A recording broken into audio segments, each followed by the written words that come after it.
But that is entirely and utterly out of the question. And now, for a few months, we are to be separated. As you know, my daughters and Mr. Ernest and Mr. Treherne are to accompany me on my yacht, on a voyage to distant parts of the earth. In less than 48 hours, we shall be under way.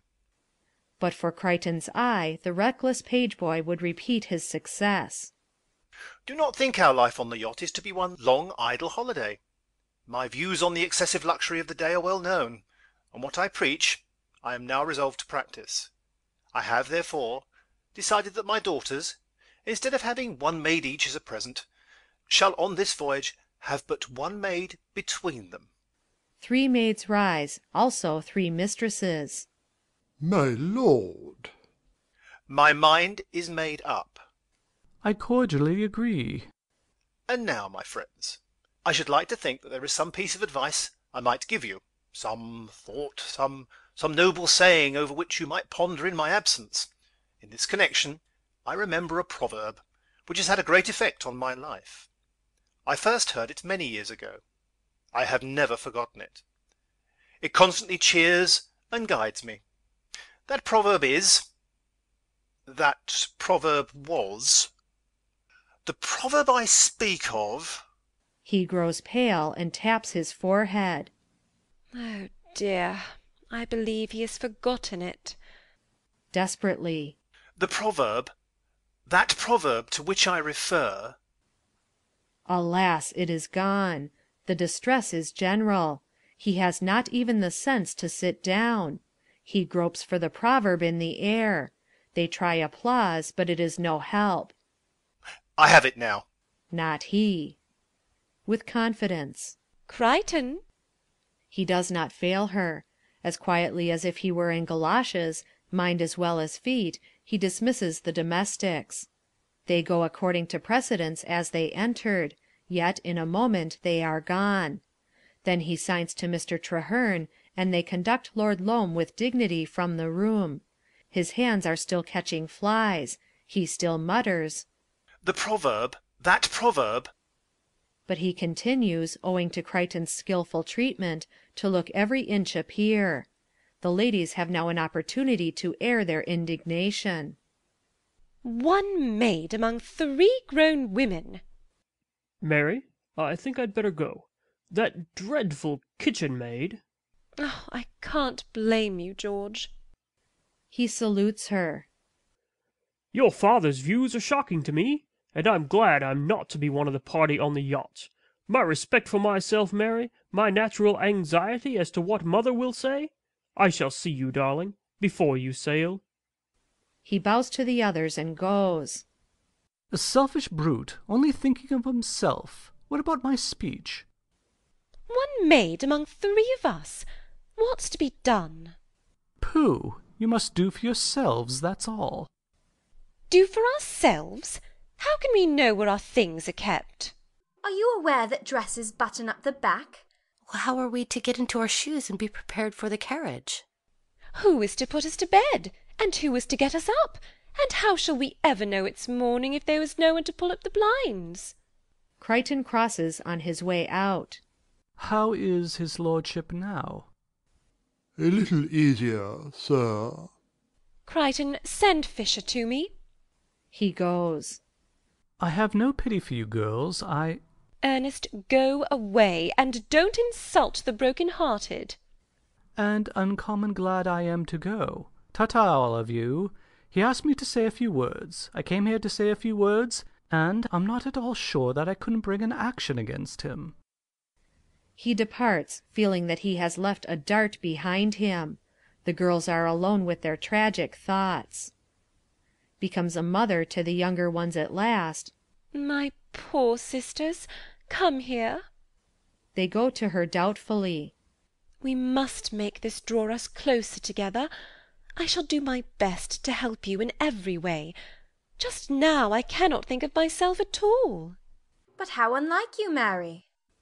It is my duty to protect my sisters. I never knew her to be so sweet before, Agatha. Cautiously.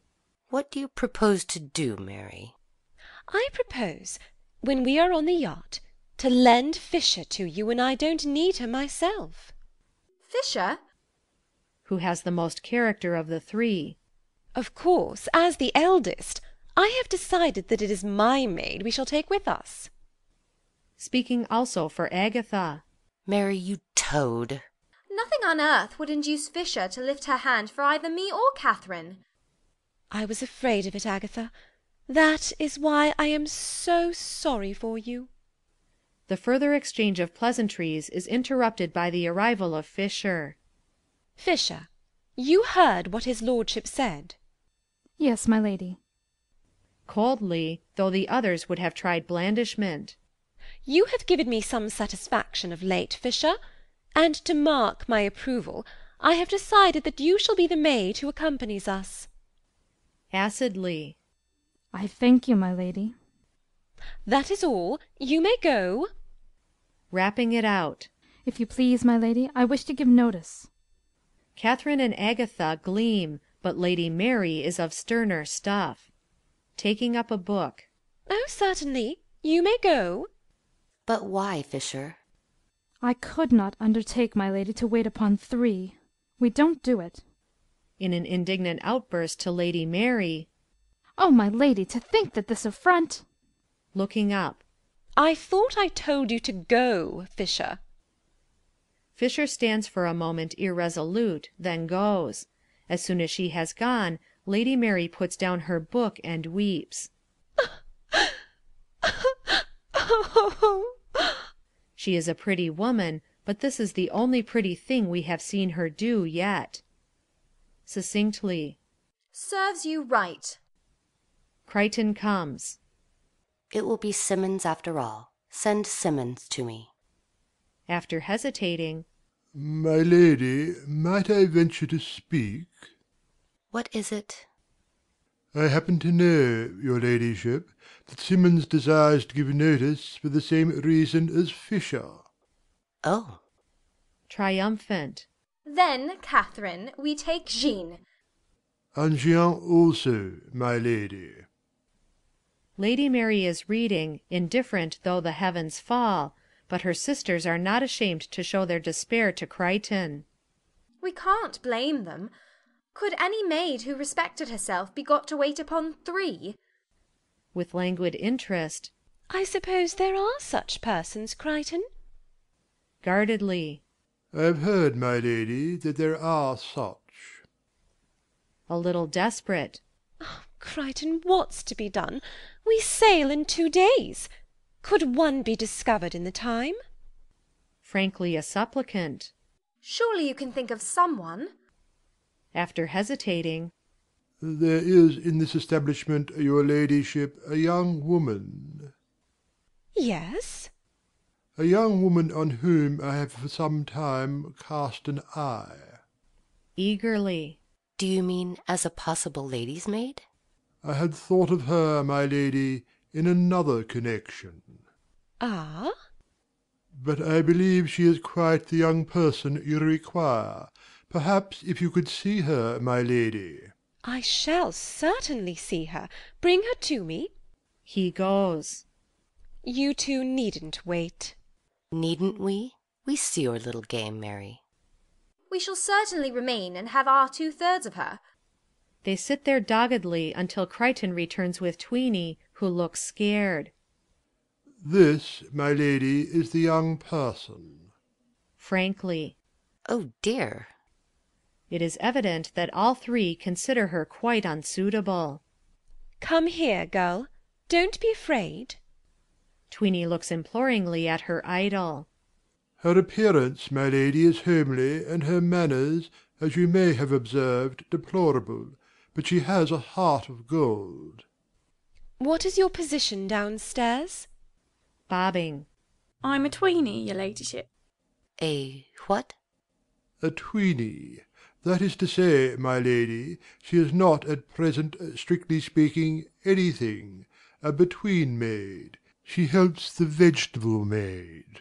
It is she, my lady, who conveys the dishes from the one end of the kitchen table, where they are placed by the cook, to the other end, where they enter into the charge of Thomas and John.